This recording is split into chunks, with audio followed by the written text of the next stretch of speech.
guys. Earlier I was reading something about Buddhism, about the Eightfold Path, and it said that Buddhism was known as the middle way, the way of balance and equanimity. And it made me smile because my granny's family motto is in medio tutissimo ibis. You will go most safely by the middle way. And it's so strange to me that all these years of being a Christian and exploring the ideas of God, it's been something that Christianity told me not to look at. It's the thing that has been the most helpful, is the thing that my religion told me was a danger to me. That's a big thing to get my head around. I'm still trying to understand how something so silly could happen. Is that one really great way of looking at the world could ban you from considering any other really great ways of looking at the world. Anyway, so it's complicated and difficult, and I'm spending a lot of time trying to work out what I actually think and what I believe, and I heard somebody say this morning that you don't need to believe in God. You don't need to do any work to believe in God, because Jesus does all the work for you. That's an interesting thought. You don't need to believe. Jesus is your belief. It comes back to what I was saying earlier, last time I spoke, when I was thinking about how the point of God is not that there is a God or that there isn't a God or what sort of a God or whatever. That's not the point of thinking about God. And if you're spending your time in that sort of area when you're thinking about God, you're missing out on the actual awesomeness of God, which is talking to him.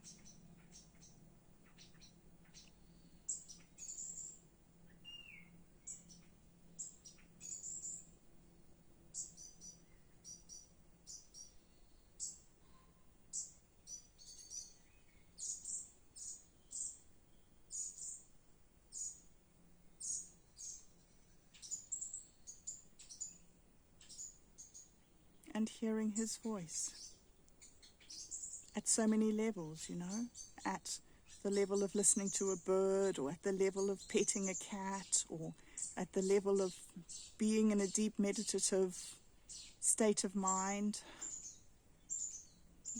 reading a book that opens your mind to some insight into supreme goodness. I don't know, so many different ways of hearing.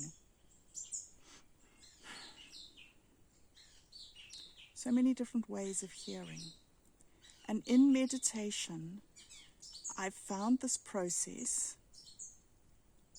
and it's a way of, for me, I've found a way of focusing my mind into a state that really helps me to deal with the day positively. Or sometimes just neutrally. Sometimes that's as much as I can do, is just be neutral. But I strive for more. Okay, so I wrote down the little process. So, okay, the middle path. This is the way that I will go most safely, according to my family wisdom. That seems like a message to me. So I'm going with it. So the very first thing that you have when you're trying to get into the proper state of mind to cope with the day is that you need a proper perspective on life. And the proper perspective on life is that We are eternal beings. What we do doesn't end at our death. It continues. Our actions and our decisions have eternal consequences. That's how important we are. That's amazing to me. I feel unimportant. I feel completely rejected and abandoned, totally. And yeah, it's interesting. It's interesting because that's an emotion that I'm having. That's an emotion that I'm having, and that emotion has taken me captive. And I'm learning this way of being where I can think. I don't need to emote. And it starts with me having this proper perspective that I am an eternal being and that my actions and my decisions have eternal consequences. And so if I allow myself to consider myself as an eternal being, then it means that I suddenly have this feeling that I need to do things right. I need to do things right. I need to resolve to make decisions that will eternally vibrate across the heavens in gloriousness. Yeah, I'm a little bit dramatic, have you noticed? Okay, so the proper resolve is to dedicate yourself to taking the right actions and making the right decisions. And so if you do that, if you spend time in meditation,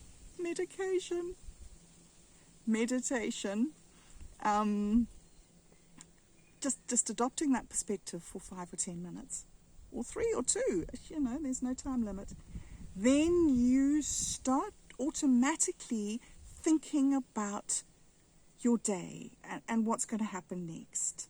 And that you can then start making decisions about how you are going to approach your day. So for instance, you can decide to have proper type of speech and proper type of actions be in your day, You're not going to be rude. You're not going to lie to anybody. You're not going to be harmful in any way. You're not going to impinge upon anybody else's rights. You're just going to be this good guy. And that feels nice. It just feels nice to just think those thoughts, especially when grief and misery has been sort of weighing you down and eroding away at your endurance. And you can just set this little time aside for yourself and think a thought that makes you feel happy. Like, why wouldn't you, hey? Why wouldn't you? All right. So, therefore, it is proper to think of what to do today and to make your way, to make your way in the world, right? So that means you are deciding to put effort in to making the world a different place because you are there, you exist, you are alive. And this is where, once I've thought these thoughts and I've got this is where I find that I can slip into a sort of a deep, calmful, peaceful, prayerful meditation state.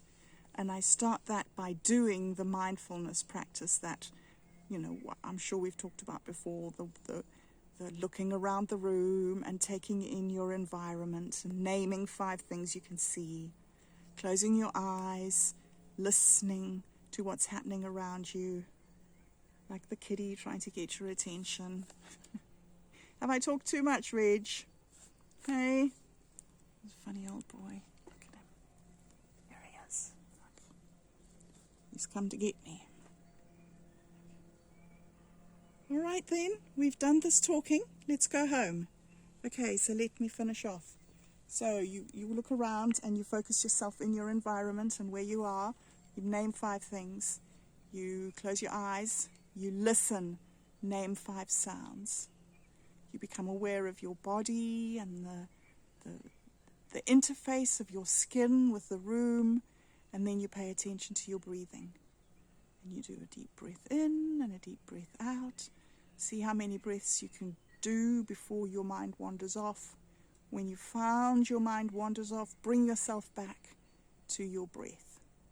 And try and do that as often as you can, for as long as you can. It's just that process of bringing yourself back to your breath. That's the important thing to focus on.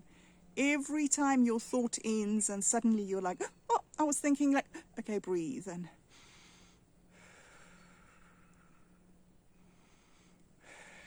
your mind will drift off, and then you'll be back on your breath, and you'll do it again. And that's the process to focus on. That's the pivotal thing for me, was learning to do that bringing back thing, so that during the day, when I started getting into very difficult emotional places, my mind had this tool.